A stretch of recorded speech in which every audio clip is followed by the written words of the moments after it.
So we come now in the final panel to a conversation, as it's called, on Christianity and freedom in the future of the West. And so I think we should keep our discussion to the Western experience and the Western future, although we might stray outside those boundaries somewhat. There are no prepared papers, no written papers to fall back upon in this, so it really will be structured as a conversation. I will ask each of the panelists to respond to a question I frame for them, and I had pre-delivered these questions for them to ponder before coming today. So it's a bit of a setup, but you'll hear the questions, and then you'll hear what their thoughts are in response. Three of our panelists you've already met in the course of this conference. Professor Rémi Brague of the Sorbonne and of Munich, and Professor Roger Trigg, to my left, just moderated the last panel. Actually, I think Professor David Novak has not been on a panel before, so I should introduce Professor David Novak of the University of Toronto. He's one of the project scholars of the Religious Freedom Program's Christianity and Freedom Initiative and of the program at large. Distinguished political theorist and author of many books that touch on subjects of concern to us here. And finally, just joining us for our final panel is John Allen, known to many of you as a senior correspondent for the National Catholic Reporter in the United States and for CNN, and an inveterate journalist on the Vatican beat and examining the situation of Catholics and Christians worldwide. John's latest book, which I'll refer to in a moment when it's his turn to speak, is titled The Global War on Christians, Dispatches from the Front Lines of Anti-Christian Persecution, just out from Image Books, and I think just published in October. We will go in the following order, proceed in the following order. Rémi Brague first, then Roger Trigg, third, John Allen, and last of all, David Novak. So let me frame a question for Professor Brague to expatiate on for 5 to 7 minutes or something. Rémi, we may speak in terms of Europe or the West or of Christendom, not exactly coterminous descriptions, but heavily overlapping in terms of geography, history, and culture. 20 years ago in La Voix Romaine, which was published in the United States with the title Eccentric Culture, you argued that we must add to Athens and Jerusalem a third city if we are to understand ourselves. That city is Rome. What, in your view, is at stake for the Western idea of freedom if its Roman roots are severed or damaged? What must be done to restore and cultivate those roots? Well, thank you so much for alluding to this. Thank you so much for alluding to this old piece of mine. You know, it's 20 years ago, but, well, the book sort of has a snowball history. You know, it grows on and on, not only as far as the number of pages is concerned, well, the very last edition, by the way, has another chapter, another additional chapter on the idea, on the alleged idea of Eurocentrism. And it was published, well, in Polish only, and in German and Italian, but not in the original French. Anyway, what I mean with my adding to the two paradigmatic cities that are in fact models of a cultural stance, i.e. Athens and Jerusalem. You know, the opposition is as old as Tertullian, and it received new life in the book of Lev Shestov, this Russian philosopher of the 20th century, who was harped upon by Leo Strauss and his disciples. And well, I wanted to add the third city of Rome, not alluding to the Romans of the history who built an empire, of which we are sort of the heirs, an empire that was not, by the way, the most stupid and brutal kind of empire that ever existed. Other empires were far worse. Well, I was not alluding, as I told you, to the historic achievements, the political achievements of the Romans, but to an attitude, to a stance, to a model of appropriating cultural goods that exclude the very idea of roots. For the Romans were conscious of their not being original. They were the heirs, first to Greek culture, and then to a religion that originated in Judaism, i.e. Christianity. And they became willy-nilly the harbingers of Greek culture around the Mediterranean, and then of Christianity, first in the Mediterranean, then in Europe, and up to a certain point in the whole world. And well, this is a stance of what I called secondarity, i.e. coming after something, without any, without a slight derogatory shade of meaning. We Romans, or I think we can say that, we are still Romans of sorts. We are in fact poor fellows who had to receive the cultural goods from elsewhere, from above, and from certainly not from Europe. Europe does not certainly overlap with Christendom. It has pseudopods in the whole world, and in particular in America. But Europe has its sources outside of itself. And what has this to do with freedom?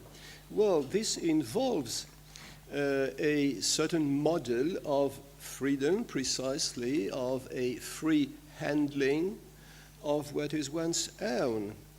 The Romans could very well have done what some Russian thinkers in the 19th century wanted to do, or what, for that matter, what some old Romans wanted to do. I'm thinking of Cato the Older, i.e. they could have contented themselves with their own tradition and condemned those overly refined Greeks because they were decadent or rotten or whatnot. They did not do that, and well, they accepted to enter into a free relationship with a cultural heritage.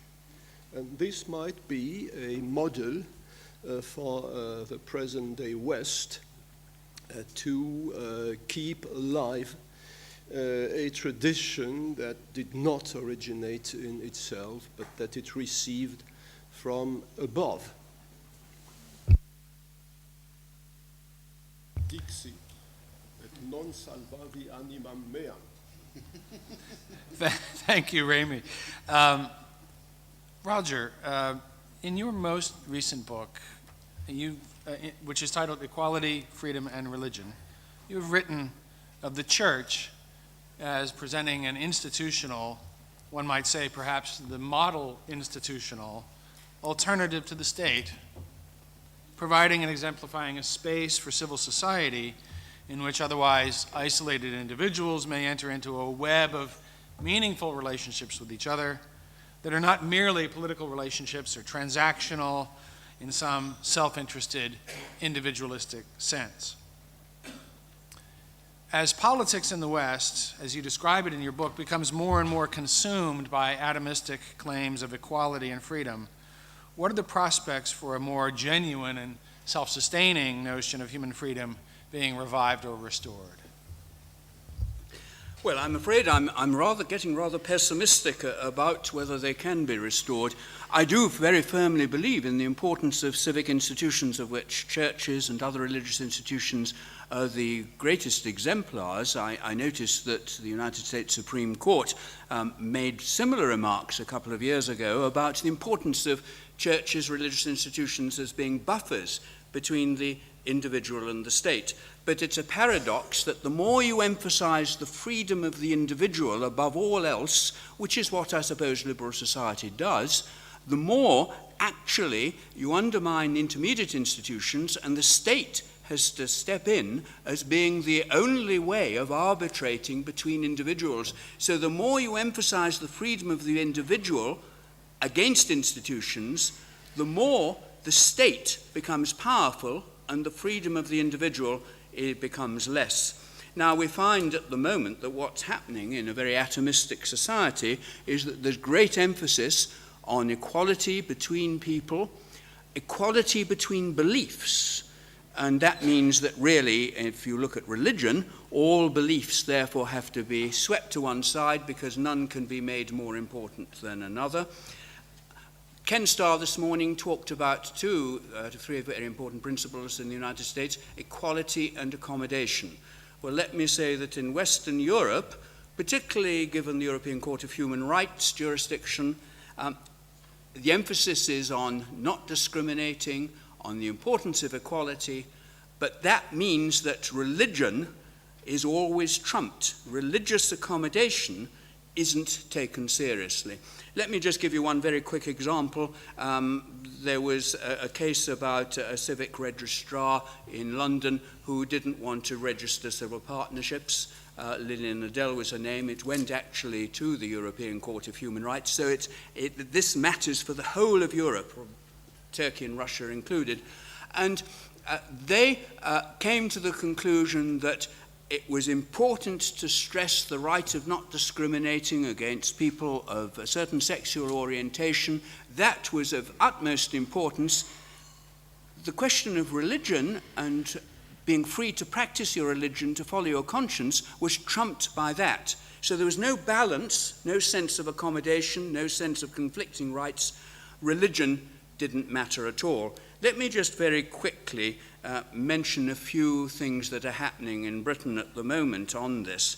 At the end of October this year, the London Times carried the striking headline on its front page, which said, "Our courts are no longer Christian, says top judge."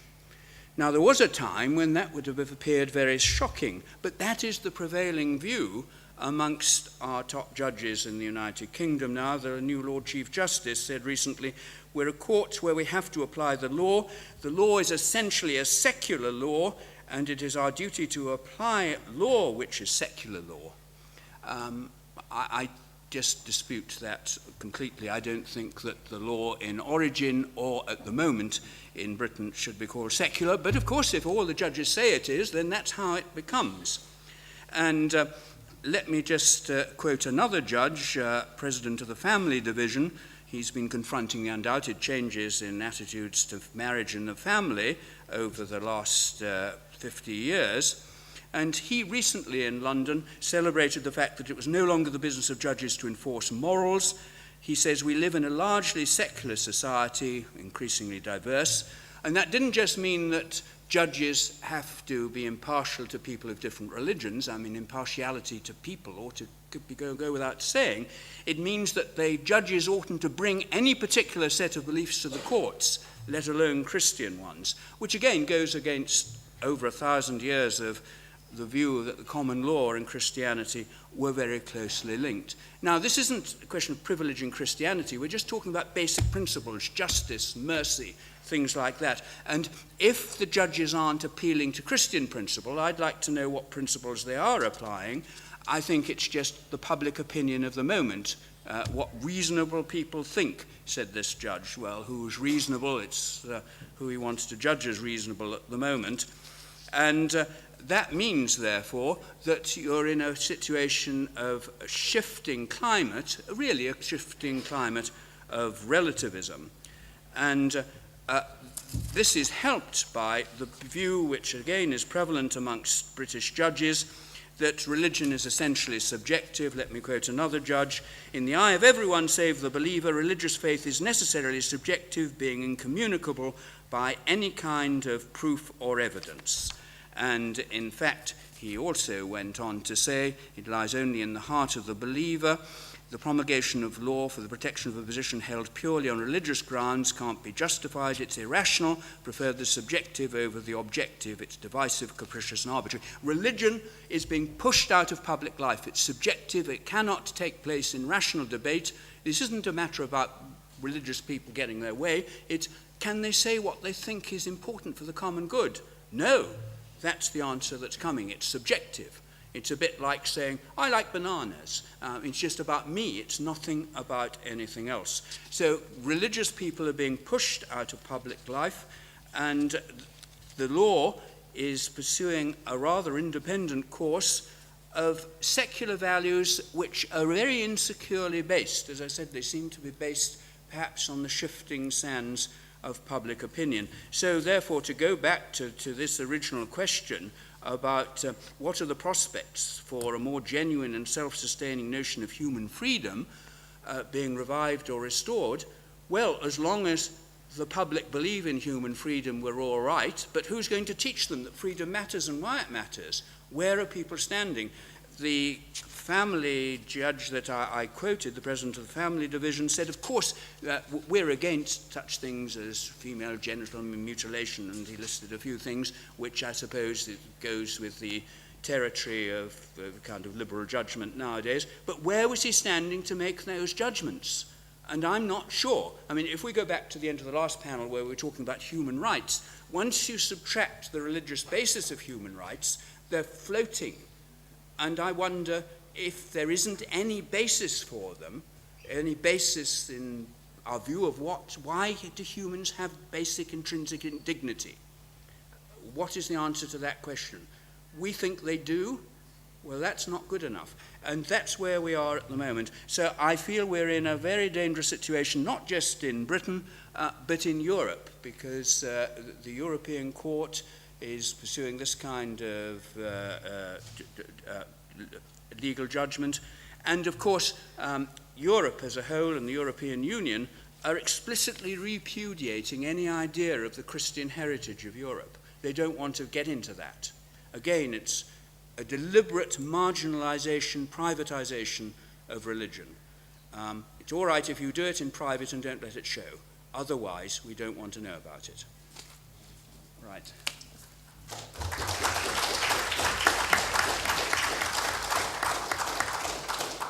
Thank you very much, Roger. John Allen may blush at my saying this, but he's widely regarded as the dean of Catholic journalists, and with his latest book, may rise to the level of dean of Christian journalists to core. In the global war on Christians, your latest, John, you remind us that outside the West, Christianity is under sustained, violent pressures that make the plight of Western Christians seem insignificant by comparison. You also say, and I thought this was one of the most interesting remarks in your book, that, quote, today's global war on Christians has a capacity to energize the church with new missionary momentum and important theological insights, end quote. I'd like you to elaborate on that, if you will, and tell us what you see on the horizon for the Western, or more fully for the human idea of freedom, in light of the persecutions being suffered by the universal church. And as the West, now mission territory for the church and for freedom properly understood. First of all, I don't blush at that remark. I am nakedly self-promotional, so I will take praise wherever I can get it. Secondly, as the only non-academic on this panel, it is now my job to lower the tone. So what you have gotten from these guys is incredible erudition. What you will get from me is typical journalistic superficiality, so just forewarned is forearmed. Look, this book, The Global War on Christians, I did it. This came out of my my day job of reporting on the Vatican. One of the things you do as a Vaticanista is you follow the Pope around. So with John Paul II, I took about 50 trips to 65 countries. I took all 18 of Benedict XVI's foreign trips, and I've covered Francis's one foreign trip to Brazil. And I found in that experience repeatedly I would trip across victims of real religious persecution. And when I say real religious persecution, I mean violent, in some cases lethal, persecution and oppression on the basis of one's faith, something of which I had absolutely no experience. I mean, ladies and gentlemen, I grew up in rural western Kansas in the United States in the 1970s and 1980s.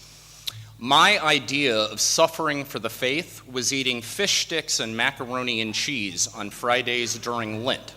Okay, that's as close as I ever came to carrying the cross. And I remember to this day, it is sort of burned into my brain. I was with John Paul in Ukraine in 2001. Of course, it had been the apple of John Paul's eye, the most ardent dream of his heart to visit Russia, but by 2001 it was clear that he was never going to make it to Russia, so Ukraine was the closest he was ever going to get. So this was a very important trip to the Holy Father. And the concluding Mass was in Lviv in western Ukraine, where the Catholic population is concentrated. There were about 2 million people there that morning. In the Mass, because there was no indoor space that could accommodate a crowd like that, it was being held in an outdoor space. It was basically an old airfield. It was a typically god-awful October day in Ukraine, so it was cold and rainy and terrible. Me being hyper-prepared American reporter, I had brought my trip book and my satellite phone and my laptop. The only thing I didn't have that I actually could have used that day was an umbrella. Now, the Ukrainians, being a very entrepreneurial people, had set up a kind of open-air market at the back of the Mass site. Okay, you could buy anything. I mean, honest to God, you could have bought a washer and dryer that day. You could have had your tires rotated, anything you wanted. But of course, they were out of umbrellas. So finally, a Ukrainian cop took pity on me, and he gave me a plastic poncho.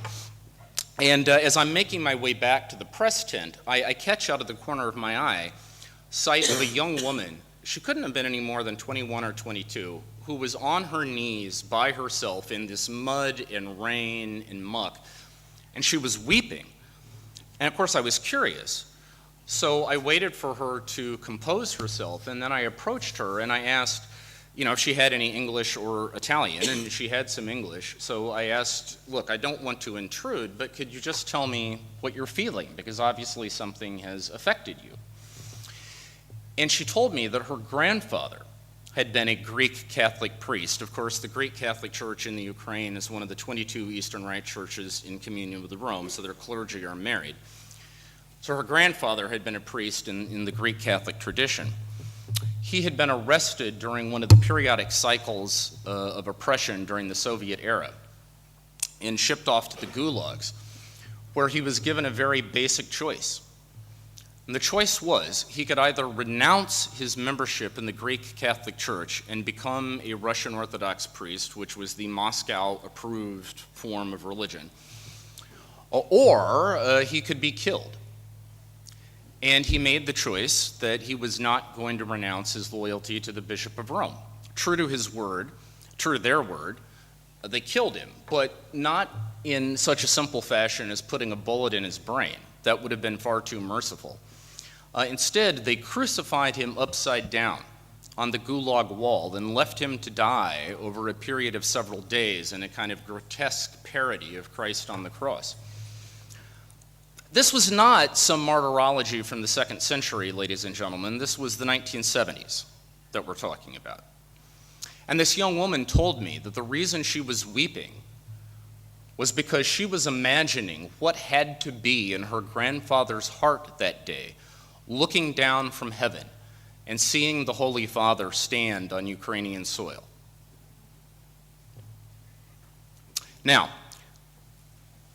You asked me about the power of contemporary martyrdom and what it offers to the Christian experience. I don't know about you, but hearing stories like that, which I have heard over and over and over again in my travels around the world, what it says to me is that beyond all of the heartache in the church, beyond all of the humanity and the crisis and the scandal and the politics, all of the things that those of us who pay attention know very well, beyond all of that, there is something so precious about this faith that ordinary people who have no aspirations to heroism and no lust for martyrdom, ordinary people, when push comes to shove, they will pay in their own blood rather than let it go. And that insight has been of great consolation to me, and I believe it is of great consolation to anyone who comes across the story of the martyrs. So my argument would be that lifting the profile, raising consciousness, telling the stories of our contemporary martyrs is, in the first place, a service to them. It's a service to their sacrifice, and it's also a service to trying to ensure that other people will not be put in harm's way. But beyond that, it is a service to us. Martyrdom has enormous ecumenical fruitfulness, it has enormous interfaith fruitfulness, but beyond that, it has enormous spiritual power. The top priority of the Catholic Church today is supposed to be the new evangelization, and I would submit to you that there is no greater missionary and evangelical calling card for Christianity than telling the stories of our martyrs, because they are Christianity at its very best. Christianity stripped of any vestige of power and privilege. The root choice to give one's life in the most literal sense for fidelity to the gospel. There's an American Protestant scholar by the name of David Barrett who pioneered the quantitative story of Christian martyrdom. And David liked to tell the story. He was once addressing a group of Christian businessmen in the United States. And these businessmen asked him, Professor Barrett, on the basis of your research, can you tell us what is the most effective missionary tool that Christianity has? And Professor Barrett said to them, well, based on my research, I can tell you it's martyrdom. And they paused a moment and they said, one of them had the courage to raise his hand and say, Professor Barrett, can you tell us what the second most effective missionary tool?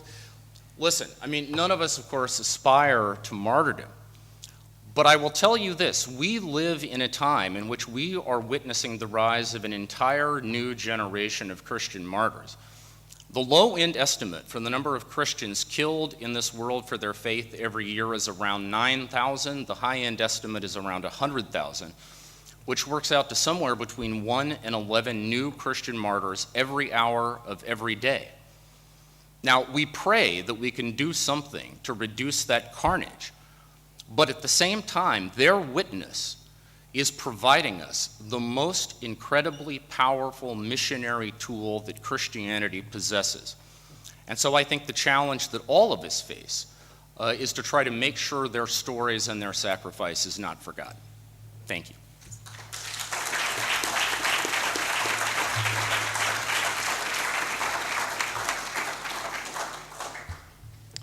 Thanks so much for those remarks, John. Very moving.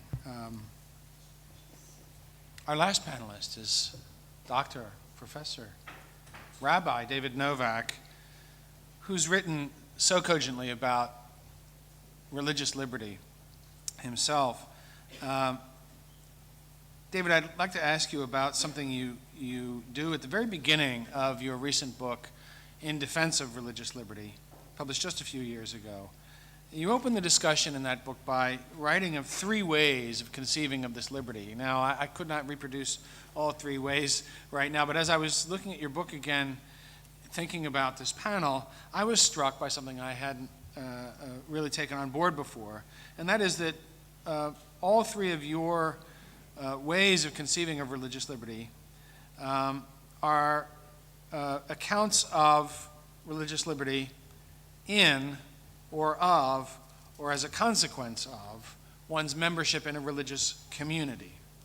And so I want to ask you, is this the forgotten ground of all individual freedom generally, not just of religious freedom, that it springs from communities?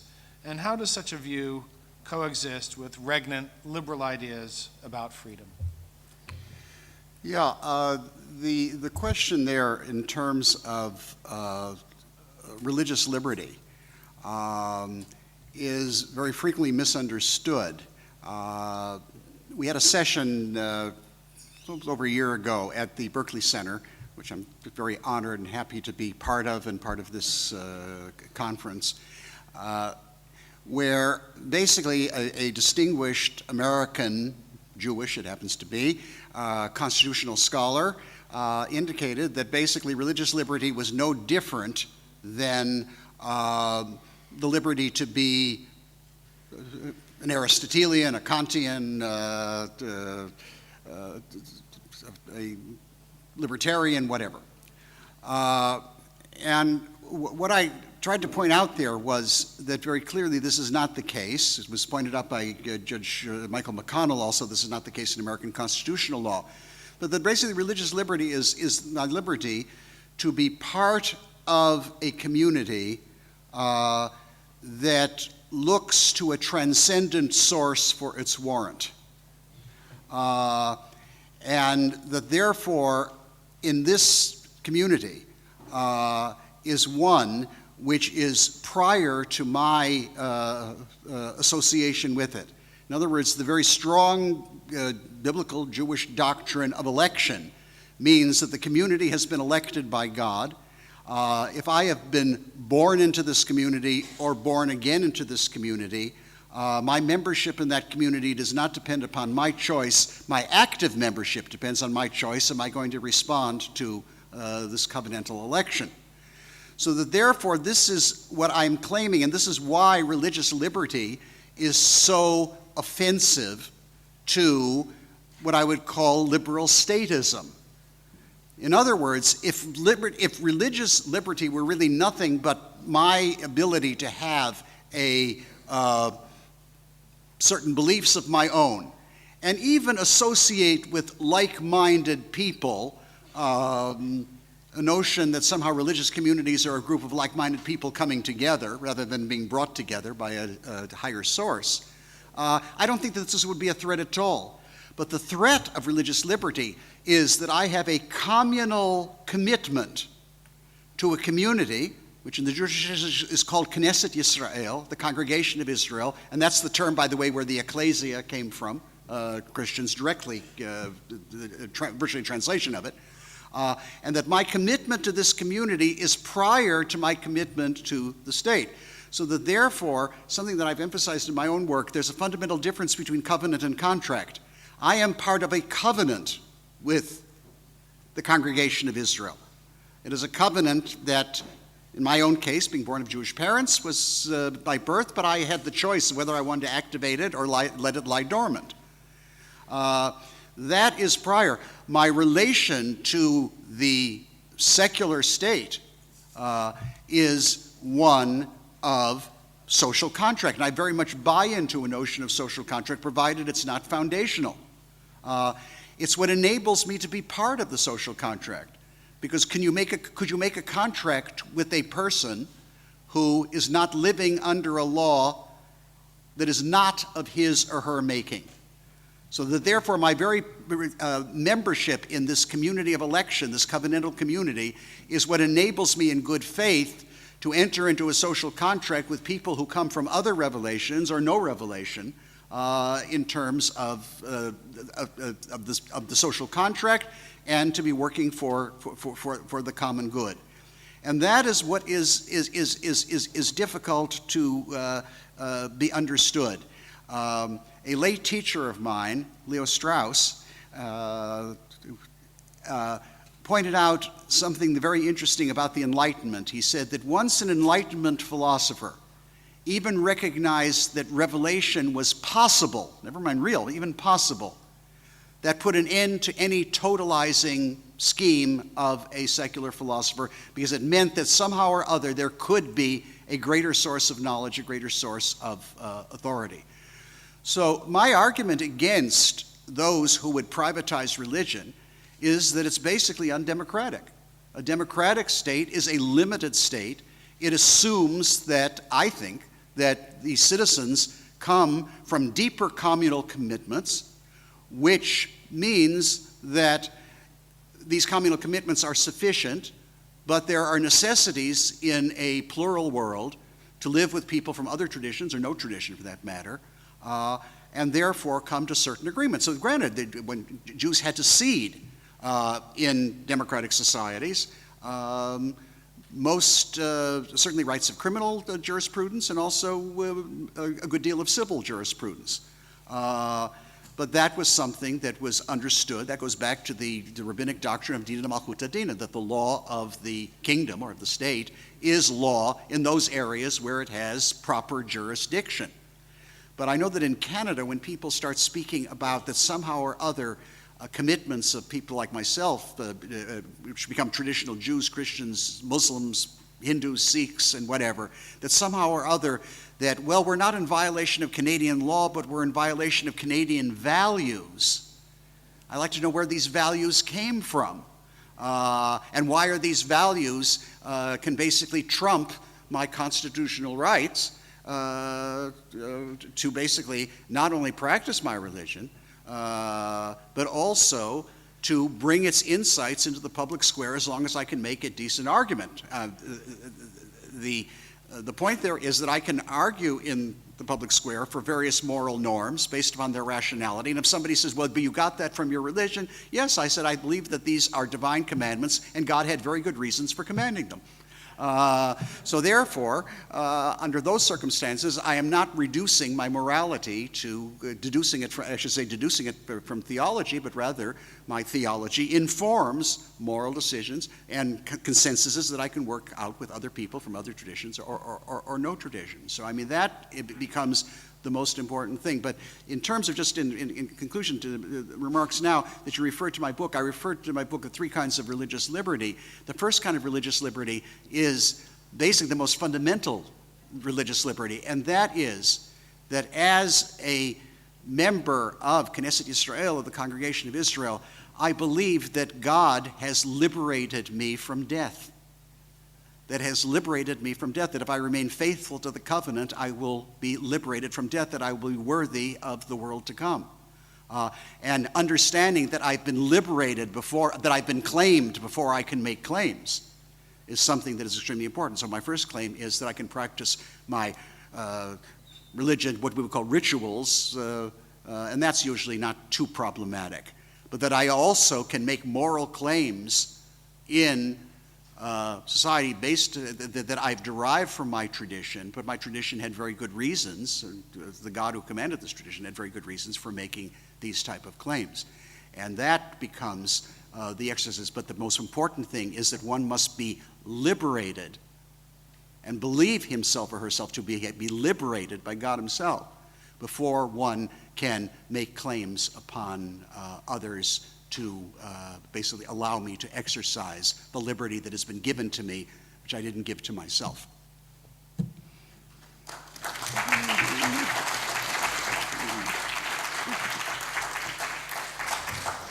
Thank you, David, for those profound reflections.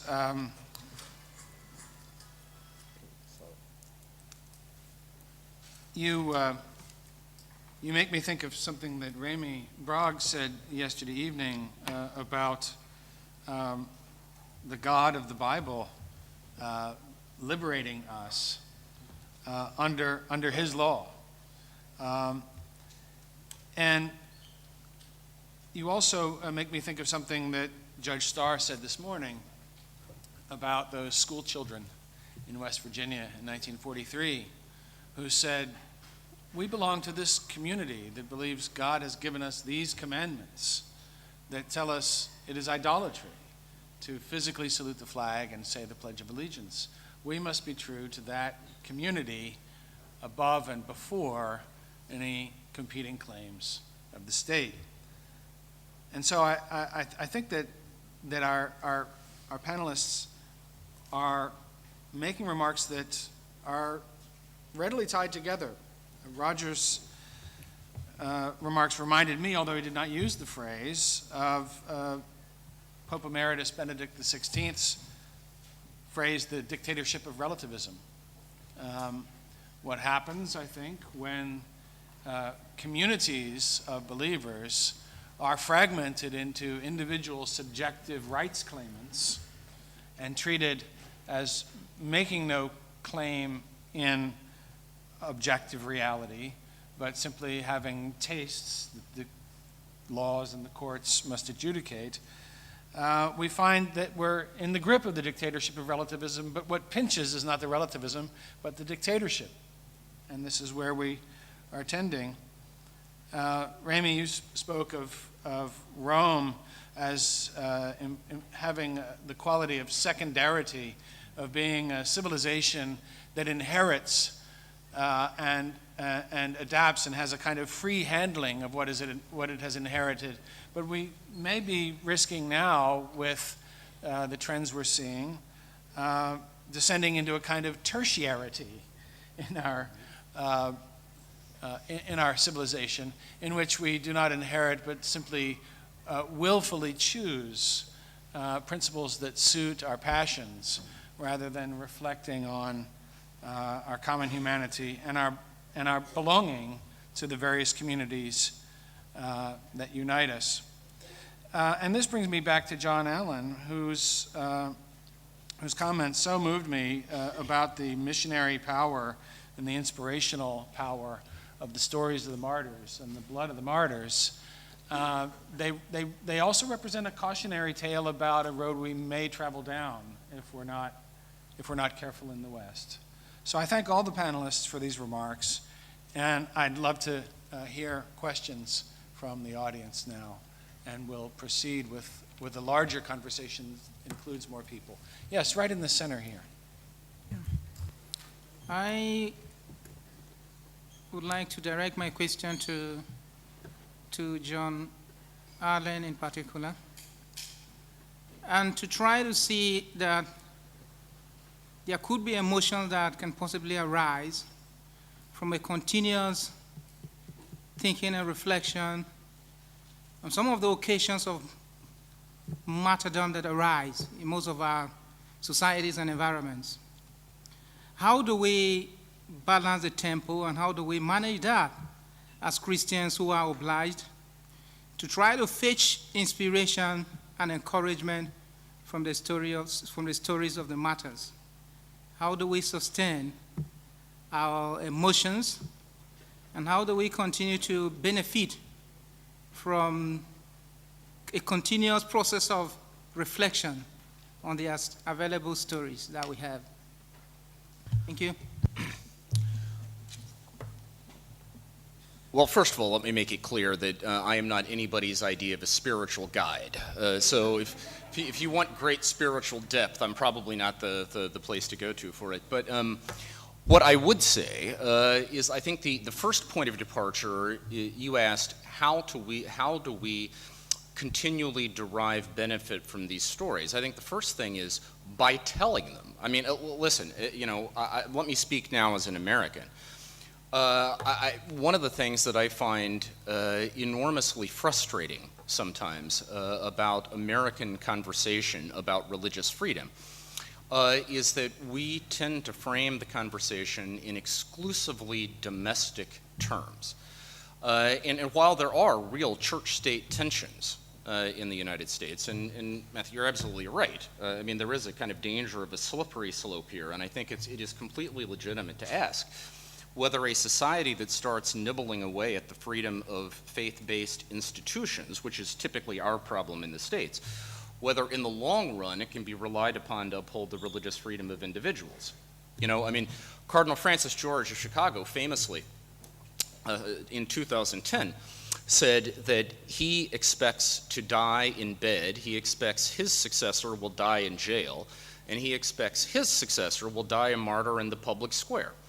And Cardinal George, when you press him, will tell you this wasn't a prediction, this was a wake-up call. This was an attempt to sort of grab people by the scruff of the neck and force them to confront where things are heading in American society. So I think we have to deal with those questions. At the same time, I think we are also citizens of the world. And as Catholics, we are a member of a faith community that transcends both time and space. We are also, in the early 21st century, members of a faith community that is predominantly non-Western. I mean, actually, paradoxically, the title of this panel is The Future of Freedom in the West, and I had the question been phrased differently, I would have begun with the counterintuitive suggestion that the future of freedom in the West will be shaped to a great degree by forces outside the West, particularly in terms of Catholic reflection on it. I mean, let's do a little basic math. There are 1.2 billion Catholics in the world today, of whom 750 million live in the non-Western world. That is 2/3. And by the middle of this century, the projection is it will be 3/4. So I think we are obligated to think about religious freedom not merely in terms of our own backyard, but the broader global situation. And when we do that, then the stories of the martyrs, the reality that our Christian sisters and brothers around the world, the realities that they're facing, come into sharper focus. I mean, let me just put it this way. I think that any recounting of the issues of religious freedom in the 21st century that does not, for example, bring the suffering of the Church of Iraq into focus is an incomplete and terribly impoverished view of what the global realities we're facing are. Or to take another example, any recounting of the realities of religious freedom that does not bring the suffering of the Christians of India into view is terribly impoverished. I mean, I'm not sure if you're aware of this, but the most violent anti-Christian pogrom anywhere in the world in the last quarter century took place in the northeastern Indian state of Orissa in 2008. 500 Christians were killed, most of them hacked to death with machetes.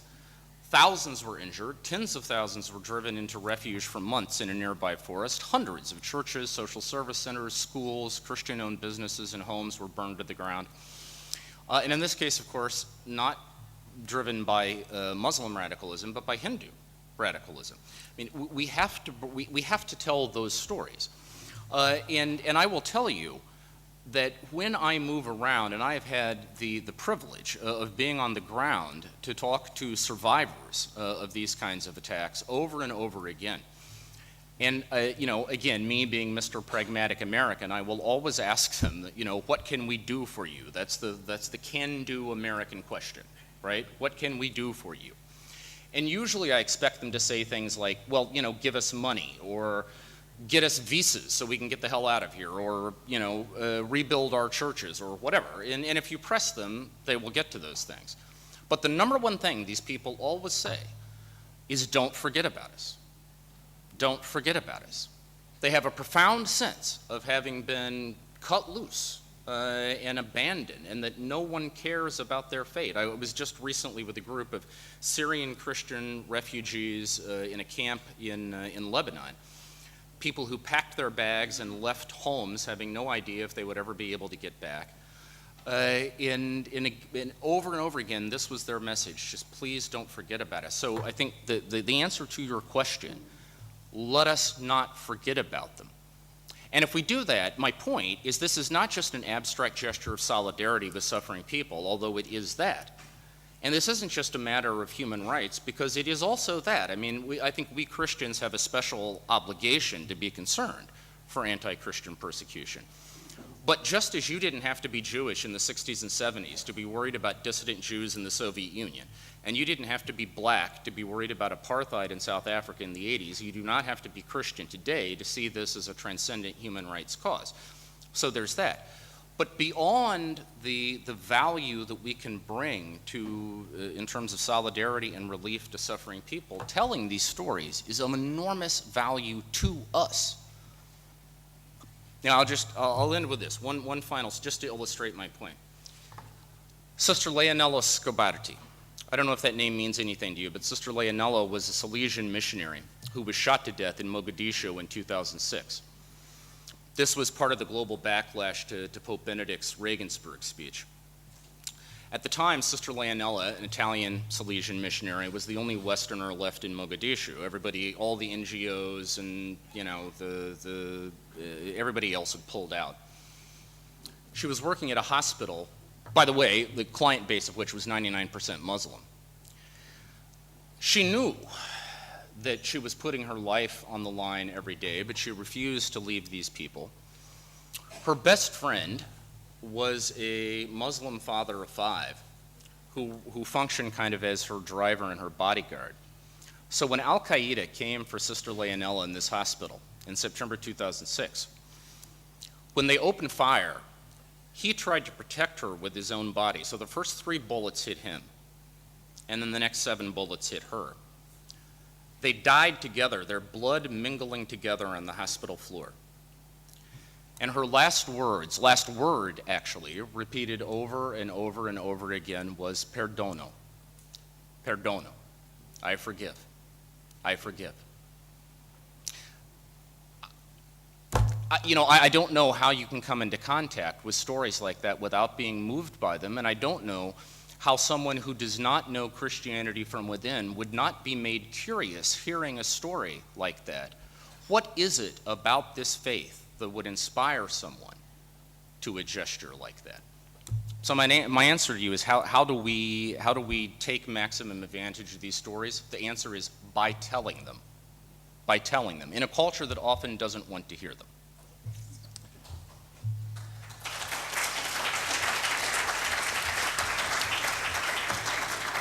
So, some of us had the privilege just 2 days ago, John, of visiting San Bartolomeo, the Church of the Martyrs here in Rome, and there is a relic of Sister Leonella there. Incredible story. Roger has something to add. I just want to add that against these stories of terrible persecution and suffering across the world, it's easy to think, why do we bother about these pinpricks in the West that I might have been talking about Christians who lose their jobs, definitely, lose their livelihoods, lose their businesses. It isn't very much compared with losing your life. But it does say something about how we in the West now regard Christianity in particular, all religion, and religious freedom. And if we don't rate that very highly at home, we're not going to rate it very highly abroad. And I think that's one reason why there's not enough attention being paid to the real suffering of many Christians in the Middle East and elsewhere, when we in fact sit comfortably in our homes watching television in the West. There ought to be much more attention, but the answer is, well, it's a sect. It's the Christians are a minority, we don't care about them. It's all these funny religious people. Because Christianity and other religions are marginalized, it's easy not to bother about them. I completely agree. If I can just very quickly say, I actually think this is one additional benefit of telling the stories of the new martyrs. You know, reasonable people in the West might disagree about, say, the contraception mandates from the Obama administration. I mean, I suppose you can be in good faith and defend those things. No reasonable person could possibly defend what happened at the Church of Our Lady of Salvation in Baghdad on October 31st, 2010, when 56 people were killed for no other reason than showing up for Sunday worship. And I think the more it is clear that this is where the slippery slope of the erosion of religious freedom ends, I think that is also going to help us with our domestic religious freedom battles. In other words, telling these stories is not a distraction from the kind of thing you're talking about. It is the best possible point of departure for making the argument. I think that's absolutely right, John. You said that reasonable people might disagree about a subject like the contraception mandate. The trouble is that the liberal secularists in countries like the United States don't believe that reasonable people can disagree about those things. They think that they simply have the right on their side, and they happen to have state power as well. Mona Siddiqui has a question. Hi. Did you have something to add to the, please, David, go ahead. To this point, one of the things that I'm very proud of from the Jewish community is the response of many in the Jewish community to rising to the defense and aid of persecuted Christians throughout the world. And when a certain Jewish leader was asked by members of the Jewish community, why are you rising to the defense of Christians? Look at all the centuries of persecution, you know. And his answer was, this is my answer to the Chambon-sur-Lignon. The Chambon-sur-Lignon were several Calvinist villages in southern France under Pastor Tocmé, who 5,000 people sheltered almost 5,000 Jews during the Nazi occupation. And they did it because based upon their Christian faith. And therefore, this leader beautifully said that this is our way of saying thank you to the Christians of the Chambon-sur-Lignon for what they did for us when we were being persecuted. Mona, please ask your question. Tim's asked me to identify myself. I'm Mona Siddiqui from the University of Edinburgh, and I was an associate scholar on the Religious Freedom Project.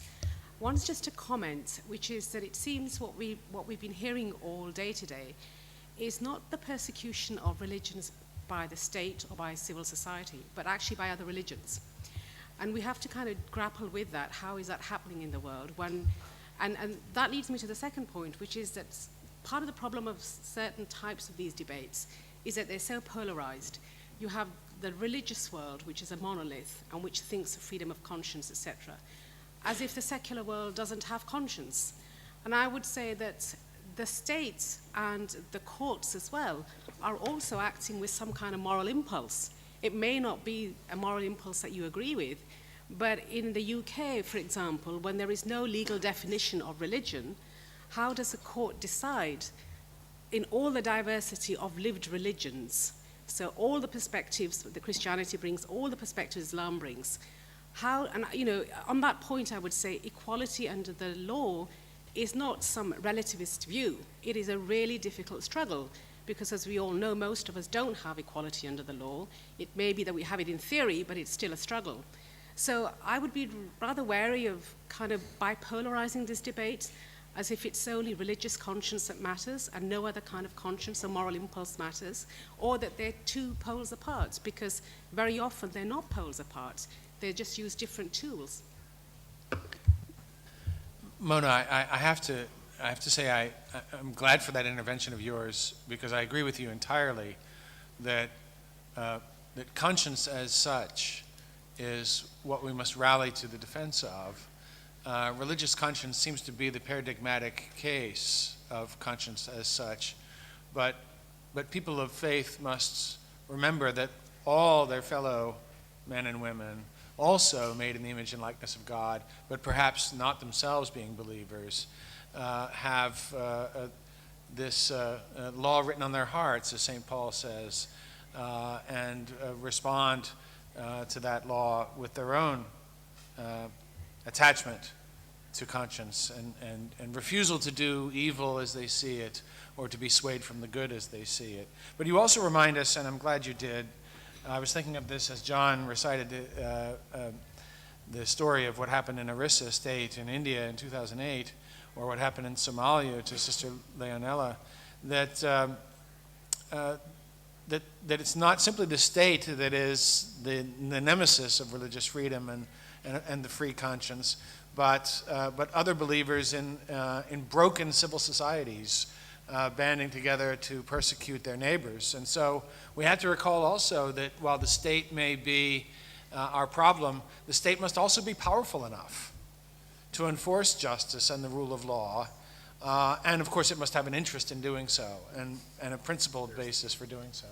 Could I just add that, in answer to Mona, that the pursuit of equality can be pushed very far indeed, so that there is a doctrine that a lot of people hold, and indeed I think the European Court of Human Rights does, that actually the state should be neutral. Now, if you say neutral to all beliefs and treat all beliefs equally, I still come back to the question, where then does the state stand? Because presumably if all beliefs are equal and you're neutral to all beliefs, you are even neutral towards the belief that equality matters. And so you're really falling over yourself there because you believe nothing yourself. In the back there, yes, please. Sambrocio Bongiovanni from University, Urbaniana University. I would like to speak in Italian. Is it possible? Grazie. Sono un po', come dire, in difficoltà a fare questo intervento perché c'è una complessità dietro, cioè credo che ci sia un rischio nel vedere le cose in bianco e nero, almeno io credo. E io parlo dalla mia prospettiva di cattolico, europeo, italiano. Dico italiano perché dire europeo significa tutto e non significa niente in questo momento storico. E la complessità nasce dal fatto che noi usiamo la categoria West, l'Occidente, ma poi cos'è l'Occidente? E credo che dobbiamo, almeno sentendo anche le vostre prospettive, sento che, come dire, rispettabili e comprensibili da certi punti di vista, ma non tutte quelle prospettive le vedo possibili, no, attuabili nei nostri contesti, se penso anche allo stesso contesto italiano. Quindi non so chi prima di voi parlava di una necessità di una contestualizzazione, mi pare che fosse proprio il professore Moderatore, che parlava della necessità di una contestualizzazione di tutte le discussioni che stiamo facendo. Quindi la necessità è molto importante che in questo momento si guardino le cose tenendo conto di una complessità che nasce dalla nostra storia. Prima il professore faceva riferimento al fatto che l'Europa ha rifiutato in un certo senso di inserire nella Costituzione europea i riferimenti nel preambolo come dire, alla tradizione cristiana o giudaico-cristiana.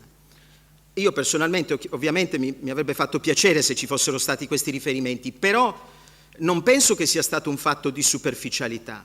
È stato un lungo dibattito, sofferto, discusso tra varie parti, per cui io credo che in questo momento c'è bisogno di fare un'alleanza, tra virgolette, con tutte le parti laiche, religiose, nell'ambito anche del pluralismo religioso, che tengano conto di come noi vogliamo andare avanti, in che direzione vogliamo andare avanti nel discorso della libertà religiosa. Se noi mettiamo l'attributo, l'aggettivo diritti umani, parliamo di una universal, cioè di una carta universale dei diritti, in questa carta universale devono riconoscersi tutti, cioè in qualche modo.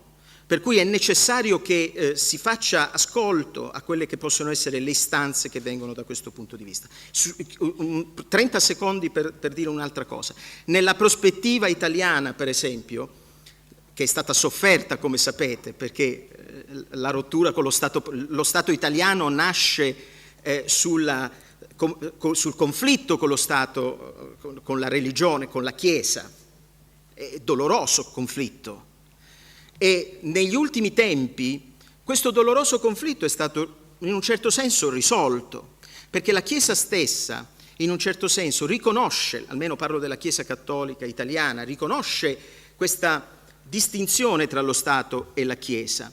Una distinzione che almeno nel nostro caso fa anche bene alla Chiesa. Perché fa bene alla Chiesa? Perché in un certo senso la Chiesa conserva la sua indipendenza morale, di valori spirituali, di riferimento molto importante per la società, quando lo Stato prende certe derive. Se ci fosse un compromesso, perché veniamo, cioè quando il rischio che diventi una Chiesa di potere, e penso che Papa Francesco questo ce l'ha ribadito, il rischio potrebbe essere che diventando sempre più potere, questo valore, questo riferimento valoriale fortissimo può essere perso. Quindi ecco, farei un po', come dire, la mia osservazione è, come dire, portata a voi, diciamo, no, studiosi in questo campo. Io mi occupo delle questioni del dialogo interreligioso, per cui penso che sia necessario esplorare su questa questione che è interesse di tutte le comunità cristiane e in maniera particolare di quelle che vivono situazioni di conflitto nel mondo attraversate da sofferenze enormi. Grazie.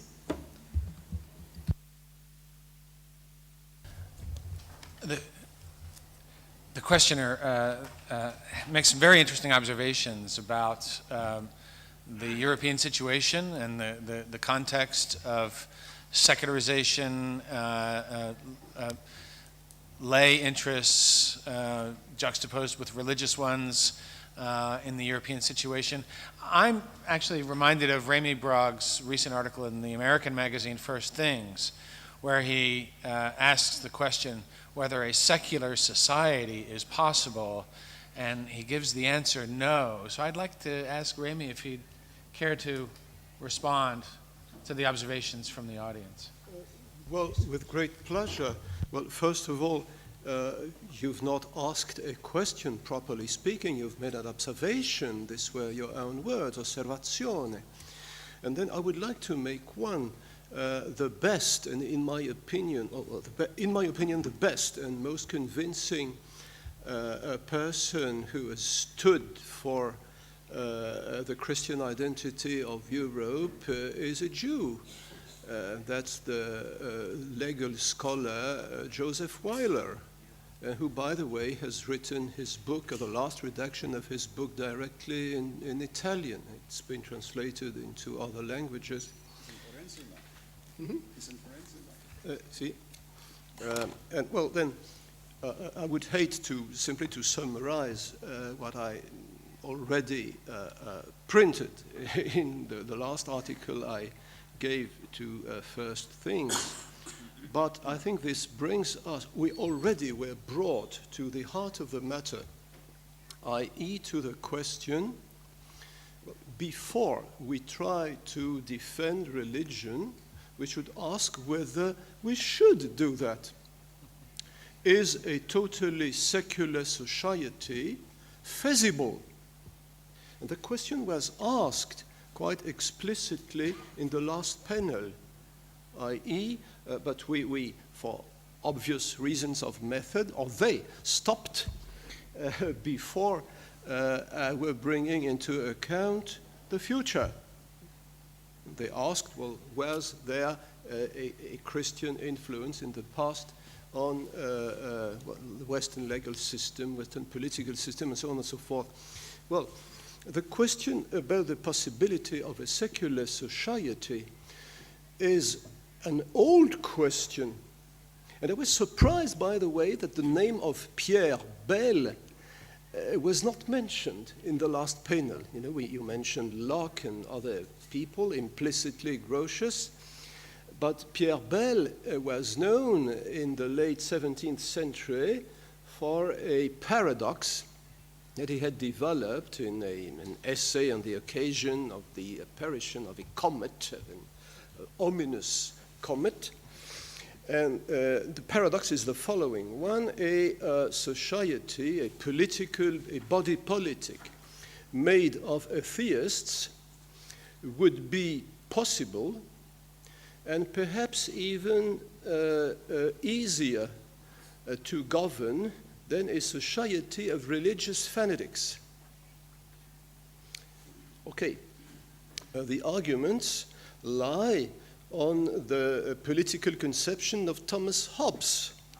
What lies at the ground of society, of civil life, is not the common search for the highest good, but is the common fear of the worst evil, i.e. death and violent death. And now, if people fear something more than death, they can't be brought under the guidance of a rational government. And this is, by the way, precisely what people of 9/11 did. This was an experiment, sort of, showing that you can't menace people. What's the highest punishment at present? Well, the highest real punishment, that's death penalty.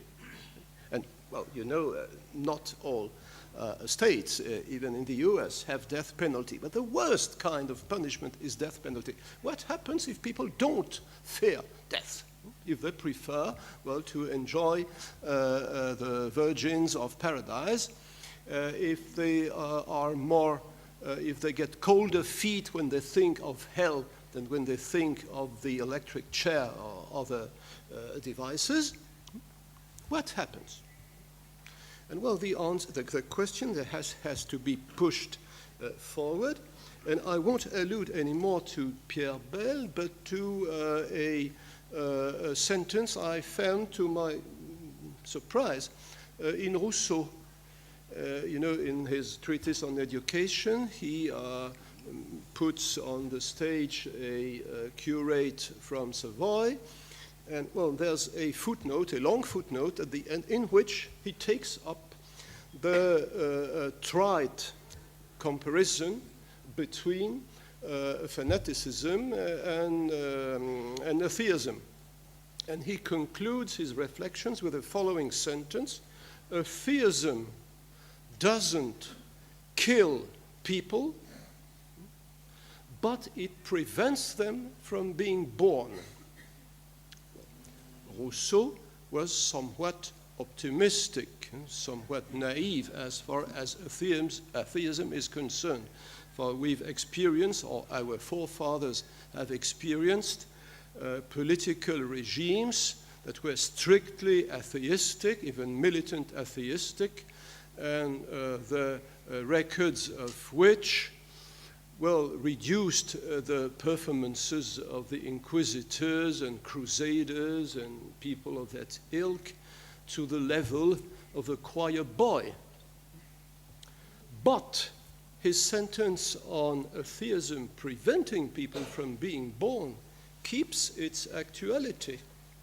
And this is what I should call the dialectic of secularism. There's an ironic etymology of secularism. A saeculum, secular, means a century. And my thesis is a secular regime, a totally atheistic society. Let's make a thought experiment. A totally atheistic society is perfectly possible for people who would simply reason on the basis of their well-understood interest and make some sort of contract. I come back to your idea, David.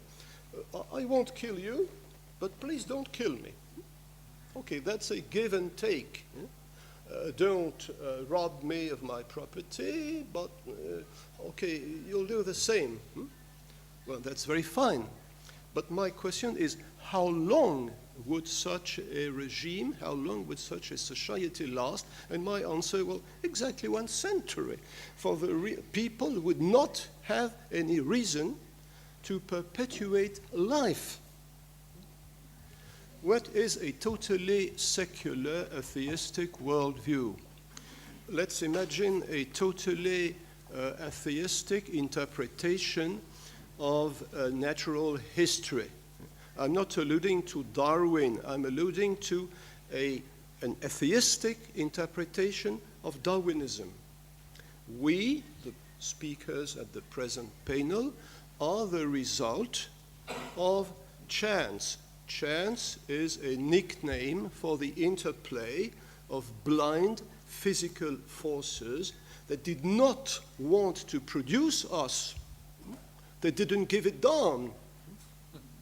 But we simply, we happen to have been produced by the interplay of those forces. Well, this is so far so good, but why the heck should we carry on doing what has done us unwillingly? Why should we want to do that? Why should we rationally plan to do that, since we were produced against the will of anything and against reason?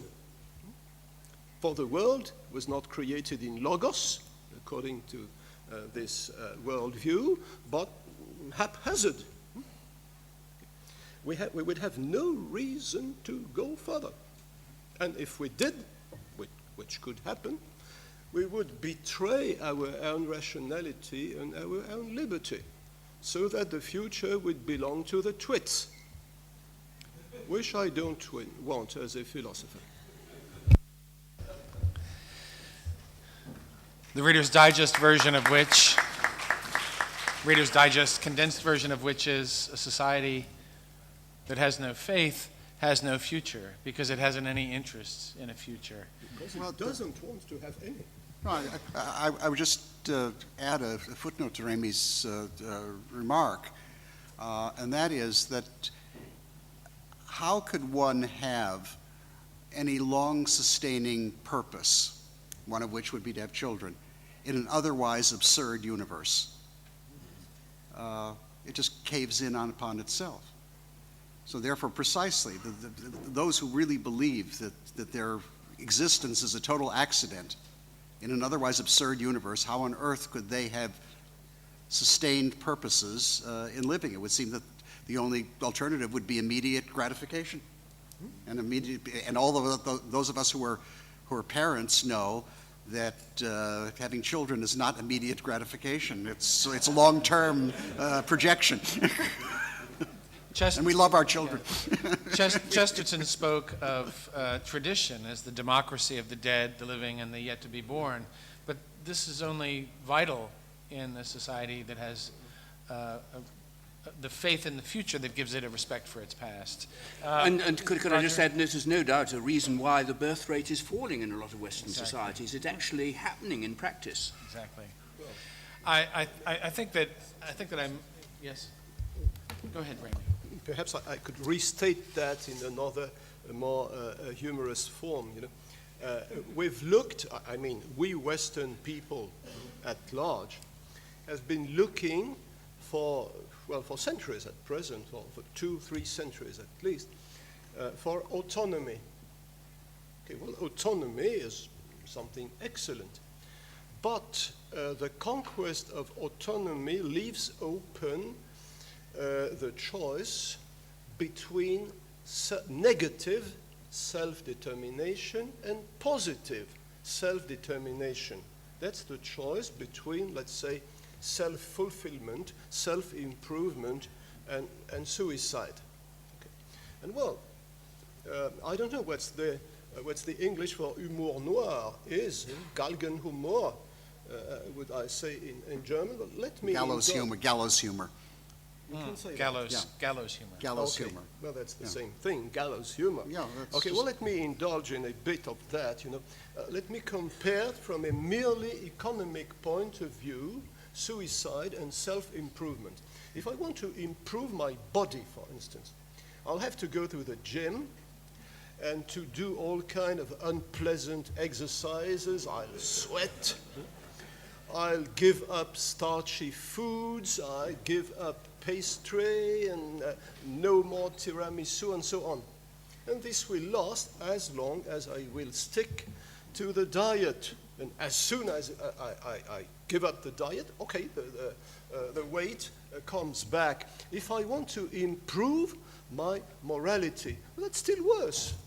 That's still worse. I will creep towards excellence at the pace of a snail. I have nothing against snails. I'm French, but okay.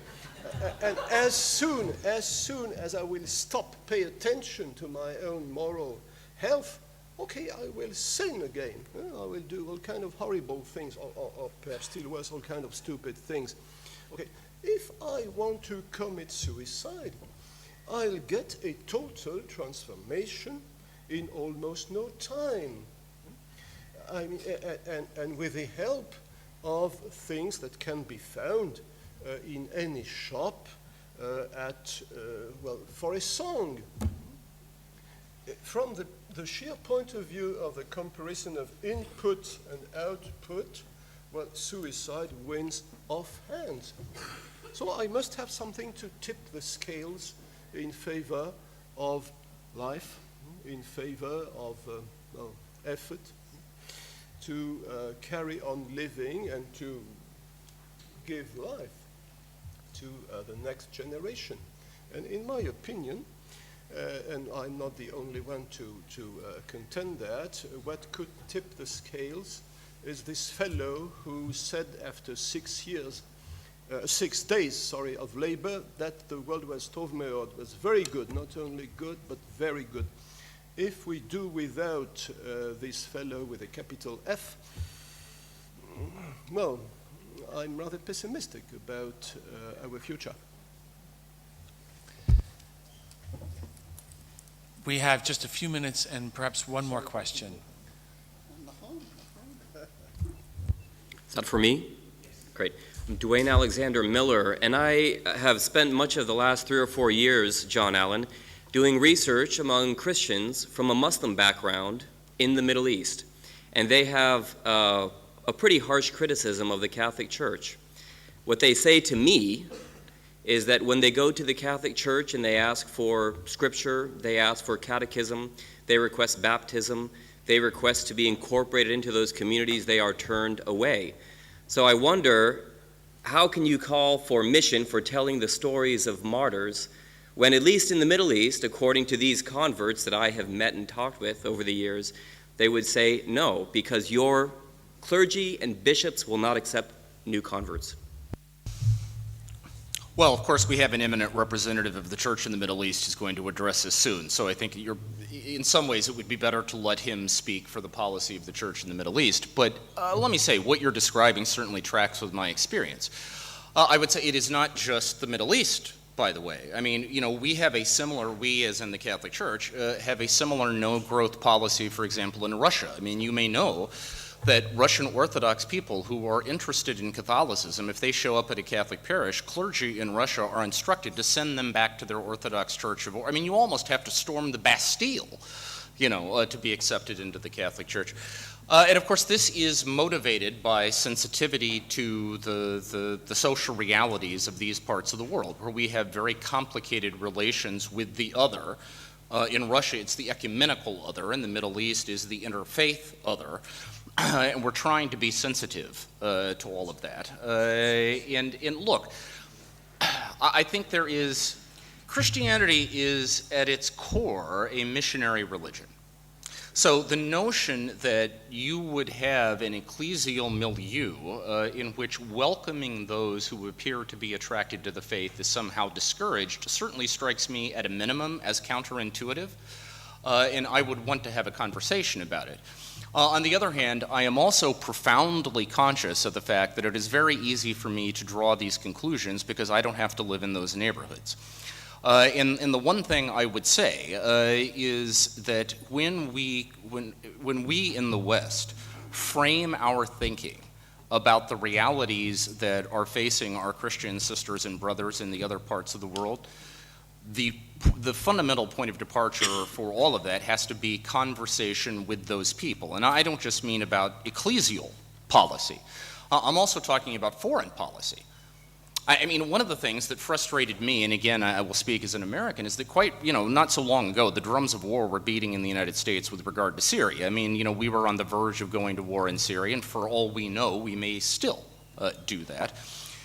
You probably know that if you were to survey the Christian population in Syria about whether they think that's a good idea or not, the answer would be a resounding no.